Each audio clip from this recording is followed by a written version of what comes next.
నమస్తే, welcome to crunch TV. నేను మిరిషిక్. ఈ రోజు వార్తల్లో అంశాలు చూద్దాం. ఇక పార్టీ రేజింగ్ కేసులో ఏ తప్పు లేదని కేటీఆర్ గారు అన్నారు. మరి ఈ అంశం గురించి మాట్లాడడానికి మనతో పాటు కాలర్ సిద్ధంగా ఉన్నారు, వారిని అడిగి తెలుసుకుందాం. ఓకే రైట్, మరి మనతో పాటు మాట్లాడడానికి సాయి గారు లైన్ లో ఉన్నారు, వారిని అడిగి తెలుసుకుందాం. నమస్తే అండి. నమస్తే అండి సార్, ఈ రోజు చూసుకున్నట్టయితే తెలంగాణలో కేటీఆర్ గారిని అరెస్ట్ చేస్తామని చెప్పేసి కూడా అంటున్నారు. అండ్ నెక్స్ట్ లగచర్ల రైతులు కూడా ఈ రోజు రిలీజ్ అవ్వడం జరిగింది. మరి దాని మీద మీ స్పందన ఏంటి? నిజంగానే కేటీఆర్ గారిని అరెస్ట్ చేసే సందర్భం ఏమన్నా ఉందంటారా? ఇప్పుడు ఒకటి ముఖ్యంగా అరెస్ట్ చేయడానికి కేటీఆర్ గారి నుండి అనేక రకాలుగా విశ్వ ప్రయత్నాలు కాంగ్రెస్ ప్రభుత్వం చేస్తుంది. వాళ్ళు ఇచ్చినటువంటి 6 గ్యారెంటీల అమలు అనేటువంటిది పక్కన పెట్టి వాటిని చేయలేరు అనేటువంటి దాన్ని కప్పిపుచ్చేందుకు దానిపై ప్రశ్నించే గొంతుల పైన అక్రమ కేసులు పెట్టడం అనేది వాళ్ళకి కొత్త కాదు. దానిలో భాగంగానే జై జవాన్ జై కిసాన్ అనే మన పోలీస్ వాళ్ళు కూడా ఈ మధ్యన రోడ్లెక్కిండ్రు. అలాగే జై కిసాన్ అనే రైతుల పైన కూడా కాంగ్రెస్ ప్రభుత్వం ఏ రకంగా కక్ష సాధింపు చర్యలు చేస్తుందో అది లగచర్లతోని నిరూపమైనది.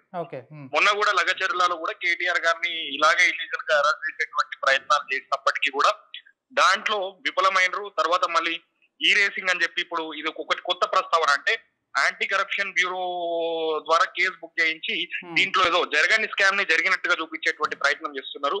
అందుకే ఈ రోజు ఎమ్మెల్యేలు కూడా బీఆర్ఎస్ పార్టీ అందరు ఎమ్మెల్యేలు కూడా ఈ రోజు శాసనసభలో దానిపై చర్చకి సిద్ధంగా ఉన్నాము, దానిపైన చర్చ జరగాలని చెప్పి కోరినా కూడా భయపడో మరి దేనికో ఈ కాంగ్రెస్ పార్టీ చర్చకు ముందుకు రాక మళ్ళీ అక్రమ కేసులు పెట్టేటువంటి ప్రయత్నం ఏదైతే వీళ్ళు చేస్తున్నారో అది దుర్మార్గం.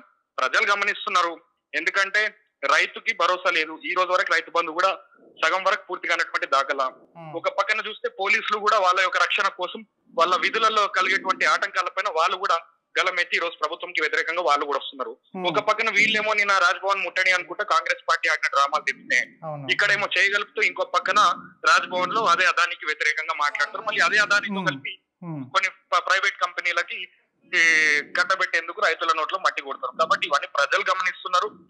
ఏరుకోరి అంటే గాలికి పోయే కంపెనీ ఏదో తగిలించుకున్నట్టుగా అన్నట్టు ఈ కాంగ్రెస్ ప్రభుత్వాన్ని ప్రజలు తగిలించుకున్నారు. తెలంగాణ ప్రజలు ఈ 9 సంవత్సరాలలో జరిగిన అభివృద్ధిని వీళ్ళు ఈ 1 సంవత్సరంలో విధ్వంసం సృష్టించారు. విద్యారంగంలో, వైద్య రంగంలో, అన్నిట్లో.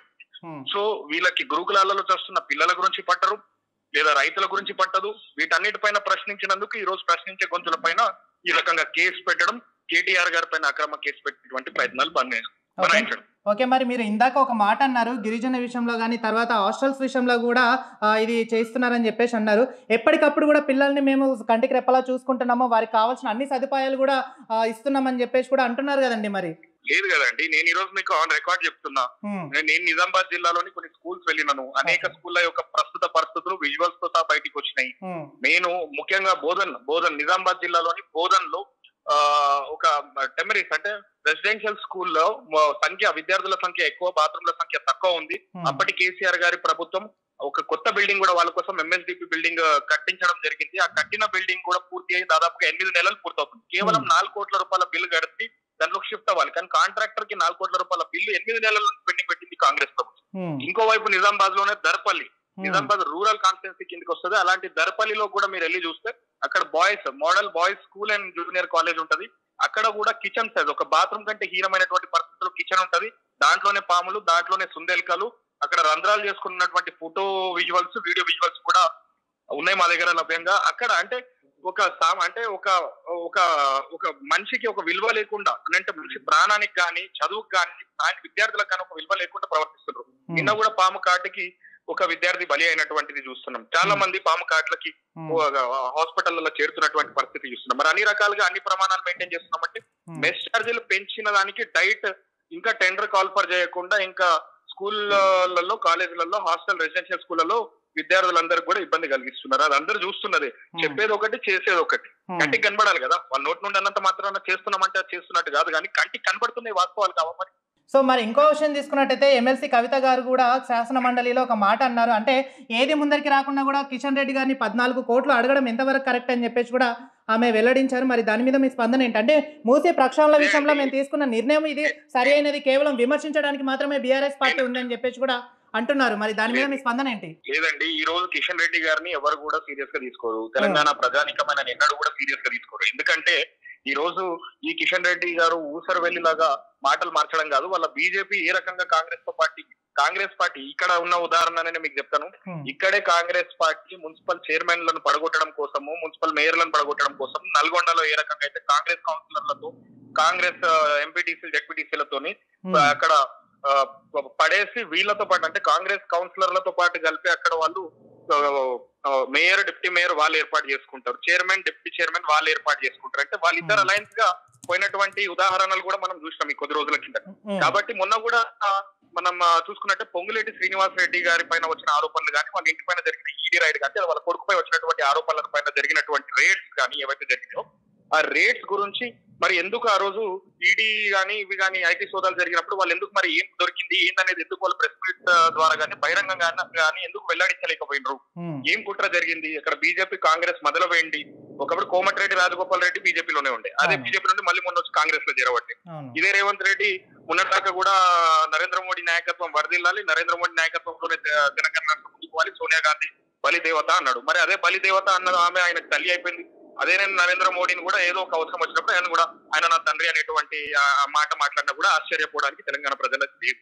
కేవలం కక్ష సాధింపు చర్యలో భాగంగా ఏదో ఒక గాడిద మీద ఊరేగాలి అనేటువంటి దృక్పథంతో ఈరోజు కాంగ్రెస్ పార్టీ అనేటువంటి గాడిద మీద ఈ గాడిద ఊరేగి ప్రజల యొక్క అస్తిత్వాన్ని ఈరోజు తెలంగాణ రాష్ట్రానికి ఏదైతే ఖ్యాతి మనం 9 సంవత్సరాలలో తీసుకొచ్చినామో దానికి తూట్లు పడిచే రకంగా ఈరోజు రేవంత్ రెడ్డి పాలన ఉంది. రైట్, మీరు అన్నారు ఇందాక ఒకటి కాంగ్రెస్ గవర్నమెంట్ కేవలము బూటకాలు నాటకాలే చేస్తున్నారని చెప్పేసి కూడా అన్నారు. అంటే ఇదే అంశం మీద కూడా మంత్రులు పొంగులేటి శ్రీనివాస్ రెడ్డి గారు, కోమటిరెడ్డి వెంకటరెడ్డి గారు కూడా నిండు అసెంబ్లీలో కూడా ఒక మాట అనడం జరిగింది. అంటే లగచర్ల విషయంలో రైతులు బేడీలేసినట్టు ఒక నినాదము, ఆ తర్వాత ఆటోల రూపంలో ఒక నినాదం చేసుకుంటూ వచ్చారు. డ్రామాలు ఆడుతుంది వీళ్ళు, మరి 10 సంవత్సరాల సుదీర్ఘ పాలన మరి వాళ్ళు గుర్తుకు రాలేదని చెప్పేసి కూడా మంత్రి సీతక్క గారు కానీ, తర్వాత పొంగులేటి శ్రీనివాస్ రెడ్డి గారు కానీ, తర్వాత కోమటిరెడ్డి వెంకటరెడ్డి గారు కానీ అన్నారు. మరి దాన్ని ఎలా సమర్థించుకుంటారు మీరు? 10 సంవత్సరాలలో గుర్తుకు రాలేదు అనేటువంటి మాట వాళ్ళు మాట్లాడుతున్నారంటే ఆ 10 సంవత్సరాల ముందు 9 సంవత్సరాల పార్టీలో ఉన్న పొంగులేటి శ్రీనివాస్ రెడ్డి మరి అదే మొన్న ఎందుకు పార్టీ కాంగ్రెస్ లో చేరాల్సి వచ్చింది? 9 సంవత్సరాల్లోనే ఆలోపి తిరుగుబాటు చేసేది ఉండే కదా. ఆ రోజు రైతులు సుభిక్షంగా ఉండే తెలంగాణ రాష్ట్రంలో ప్రతి రైతుకి రైతు బంధు ద్వారా ఆదుకున్నాడు కేసీఆర్. ప్రతి ఒక్కరికి 500 2014 ముందు తెలంగాణ రాకముందు 500 రూపాయల పెన్షన్ ఇస్తున్నటువంటి కాంగ్రెస్ ప్రభుత్వం 500 రూపాయలు 2000కి 1500, మళ్ళీ వికలాంగులకు వితంతులకు కూడా మేము 3000 రూపాయల పెన్షన్ పెంచుకున్నాము. కళ్యాణ లక్ష్మి ద్వారా ఒక కొత్త పథకాన్ని ఇంట్రడ్యూస్ చేసుకొని పెళ్ళయ్యే ప్రతి ఆడబిడ్డ కూడా తన తోబుట్టు తన కుటుంబం తరపున 1,00,000 రూపాయలు 50,000 నుండి మొదలైన స్కీమ్ 75,000 1,16,000 రూపాయలు చొప్పున కళ్యాణ లక్ష్మి షాదీ ముబారక్ ద్వారా పెంచుకున్నాము. విద్యారంగంలో నాణ్యతమైన విద్య ఉండాలని చెప్పి ఒక్కో విద్యార్థి పైన 1,00,000 రూపాయలు చెప్పిన ఖర్చు పెట్టుకుంటూ English medium school, residential schools కానీ, గురుకులాస్ కానీ మేము 1200 సంఖ్యలకు పైన మేము గురుకులాలు పెంచుకున్నాం. 300 సంఖ్యలో ఉన్నటువంటి అప్పటి గురుకులాలని 900కి పైకి చేర్చుకున్నాము. మరి ఈ రోజు ఈ కాంగ్రెస్ ప్రభుత్వం కానీ, ఇప్పుడు ఈ పొంగులేటి శ్రీనివాస్ రెడ్డి ఆయన ఈ రోజు ఏదో మాటలు ఆయన రాజకీయం కోసం ఆయన మాటలు మార్చడం కాదు. ఈ రోజు ఏదైతే 10 సంవత్సరాల్లో గుర్తుకు రాలేదనే మాట ఆయననైనా విమర్శించుకోవాలి. మరి 9 సంవత్సరాల పార్టీలోనే ఉంటాయి కదా. మొన్న కదా నువ్వు ఎలక్షన్ కి ఒక 3-4 నెలల ముందు పోయి కాంగ్రెస్ పార్టీలో చేరినావు. అంతకు ముందు నీ బుద్ధి ఏమైంది అంటే నీకు పార్టీ సహకరిస్తే పార్టీ మంచిది, నీకు పార్టీ సహకరించకపోతే 9 సంవత్సరాల్లో జరిగింది విధ్వంసము. ప్రజలకు తెలుసు సంవత్సరంలో జరిగింది ఏంది, 9 సంవత్సరాల్లో జరిగిందో ప్రజలే చూస్తున్నారు. ఖచ్చితంగా రేపు రానున్న ఎన్నికల్లో ప్రజలు ఓటు రూపంలో ఖచ్చితంగా వీళ్ళకి సమాధానం చెప్తారు. సరే, మరి నిజంగా అంతగానం చేస్తే మరి కేసీఆర్ గారిని ఎందుకు ఓటంపాలు చేశారు తెలంగాణ ప్రజలు? నేను అదే అంటున్నాను కదండి, కేసీఆర్ గారు ప్రతి పథకం కూడా ఆలోచించి ప్రజలకి ఉపయోగపడే విధంగా తీసుకొచ్చినారు. కానీ మొన్న కాంగ్రెస్ పార్టీ కేవలం ఒక మాట ఒకటి ఉంటది, వచ్చేది లేదు పోయేది లేదు, ఏది అడిగినా ఇచ్చేద్దాం అన్నట్టు ఈ కాంగ్రెస్ పార్టీ మొన్న ఎలక్షన్లలో వాళ్ళ వైఖరి కనబడింది. అసాధ్యము, ఇవి కాలేవు అనేటువంటిది ప్రజలకు మేము చెప్పే ప్రయత్నం కూడా చేసినాం. ఎందుకంటే ఆ బూటకపు హామీలు వాళ్ళు ఖచ్చితంగా కాంగ్రెస్ ఇచ్చేది ఉండదు, చేసేది ఉండదు అనేటువంటి విషయం తెలిసి ఆ రోజు 2000 కేసీఆర్ ఇస్తున్నటువంటి 2,000 రూపాయల పెన్షన్ ని 4,000కి పెంచుతామన్నారు వీళ్ళు. 3,000 రూపాయలు ఇస్తున్నటువంటి పెన్షన్ ని 6,000 చేస్తామన్నారు. కళ్యాణ లక్ష్మి 1,00,000 రూపాయలు మేము ఇస్తాము అంటే దానికి తులం బంగారం కల్పిస్తామని చెప్పి వీళ్ళు మాట్లాడారు. రైతు బంధు 6,000 రూపాయలు వస్తే దాన్ని మేము 15,000కి పెంచుకుంటూ ఇస్తాము అని చెప్పేటువంటి వాగ్దానాలు వీళ్ళు చేశారు. అసాధ్యమైన హామీలు తీసుకెళ్లి ప్రజలకి రుద్ది ప్రయత్నం చేశారు. ప్రజలు వాటిని నమ్మిండ్రు, అంతేగాని అది కేసీఆర్ గారి ఓటమిగా మేము భావించము. అది కేవలం ప్రజలని తప్పుదోవ పట్టించి గెలిచారు. రైట్, సాయి గారు మీరు అన్నది పరిగణలోకి తీసుకుందాం. అయితే మరి జనవరి నుంచి కూడా ఇవన్నీ అమలు చేస్తాము, సన్నబియ్యం పంపిణీ చేస్తాం, అలాగే పెన్షన్ల విషయంలో కూడా హైగా పెంచుతామని చెప్పేసి కూడా అంటున్నారు ప్రతి సభలో. మరి నిజంగానే పెంచుతారేమో, వచ్చి 1 ఇయర్ పాలన అయింది కదా. అవునండి. ఇప్పుడు 1 ఇయర్ పాలన అంటే మరి ముఖ్యమంత్రి నోరా మోరే అండి. ఆయన రాష్ట్రానికి ఒక ముఖ్యమంత్రి. ఆయనకు గౌరవం ఇవ్వకున్నా ముఖ్యమంత్రి అనే పదవికి మేము గౌరవం ఇవ్వాలి. ఎందుకంటే ఆయన రాష్ట్రానికి ఒక ముఖ్యమంత్రి కాబట్టి ఆ గౌరవంతోనే అడుగుతున్నాం కదా. మరి ముఖ్యమంత్రి హోదాలో ఇది నోరా మోరా డిసెంబర్ 9 ప్రమాణ స్వీకారం కాగానే గిదైపోతుంది అంటివి, తర్వాత ఇంకో ఆగస్ట్ అంటివి. ఇవన్నీ నువ్వు ఇప్పటికి ఇచ్చినటువంటి డేట్స్ ఎన్ని ఉన్నాయి? ఇప్పటికి 6 నుండి 7 డేట్స్ మార్చుకుంటూ పోయినావు. రేపు నిన్ను ఎవరు నమ్మేటట్టున్నారు? ఏ రకంగా సాధ్యం చేయగలుగుతావు? కనీసం అదన చెప్పండి, అది చెప్పే పరిస్థితి లేదు. ఇక్కడ రైతులకు రుణమాఫీ చేయడానికి మాత్రం 10 సార్లు ఆలోచిస్తాడు. మళ్ళీ మూసి ప్రక్షాళన పేరు మీద 19,000 కోట్లలో మూసీకి మేము ఏదైతే మేము 16,000 కోట్లు 19,000 కోట్లలో తెలంగాణ రాష్ట్ర ప్రభుత్వం కేసీఆర్ గారి ప్రభుత్వంలో సుందరీకరణ గానీ దాని యొక్క మోడలింగ్ కి కానీ దాని డిజైన్స్ కి కానీ అన్నిటికీ మొత్తం కూడా కలిపి దాని ప్రక్షాళనకి 16,000 కోట్ల నుండి 19,000 కోట్లు ఖర్చు అవుతుంది. దాన్ని వీళ్ళు 1,50,000 కోట్ల రూపాయలకి శాంక్షన్ చేసుకోగలిగినారు అంటే మరి వీటికి ఈ డబ్బులన్నీ ఎడికెళ్ళి సమకూర్చుకోగలుగుతున్నారు. రైతుకు రైతు బంధు ఇవ్వలేనటువంటి పరిస్థితిలో ఉన్నామంట, జీతాలు ఇవ్వలేనటువంటి పరిస్థితిలో ఉన్నామంటాం, మా దగ్గర డబ్బులే లేవని అంటారు. అలాంటి అప్పుడు మరి మూసి ప్రక్షాళన పేరు మీద 1,50,000 కోట్ల రూపాయలు ఎడికెళ్ళి ఖర్చు వస్తాయండి. ఏ రకంగా ప్రపోజల్ పెట్టుకుంటారు? అంటే స్కీమ్స్ లీడ్స్ టు స్కామ్స్. మీకు కొత్తగా కావాల్సిన మీకు అప్పట్లో ఎలక్షన్ లో మీకు సహకరించిన వాళ్ళ జేబులు నిండాలి, కాంగ్రెస్ పార్టీకి వేరే ఢిల్లీకి సంచులు మోయాలి. దానికోసమే కదా ఇవన్నీ ప్రాజెక్టుల పేరు మీద scheme in the name of schemes scam చేయడం అంతే వాళ్ళకున్నది. సరే సాయి గారు, ఇంకా నియోజకవర్గ అభివృద్ధి చూసుకుందాం. అంటే ఇప్పుడు మీ నియోజకవర్గంలో ఎలా నడుస్తుంది కాంగ్రెస్ పరిపాలన? అంటే అభివృద్ధి విషయంలో ముందడుగు వేస్తున్నామని చెప్పేసి కూడా అంటున్నారు. మరి మీ నియోజకవర్గంలో ఒక స్టెప్ ముందు జరిగిందంటారా? ఖచ్చితంగా అండి. నియోజకవర్గంలో అప్పటి వరకు అంటే ఎక్కడికి కూడా ఏ ప్రభుత్వాన్ని కూడా బ్లేమ్ చేయాలనేటువంటి ఉద్దేశం కాదు. ఎవరైనా కూడా ఎవరు వచ్చినా కూడా 5 సంవత్సరాలు ప్రజల కోసం పనిచేయాలి. ఏ ప్రభుత్వం వచ్చినా ఏ పార్టీ వచ్చినా కూడా.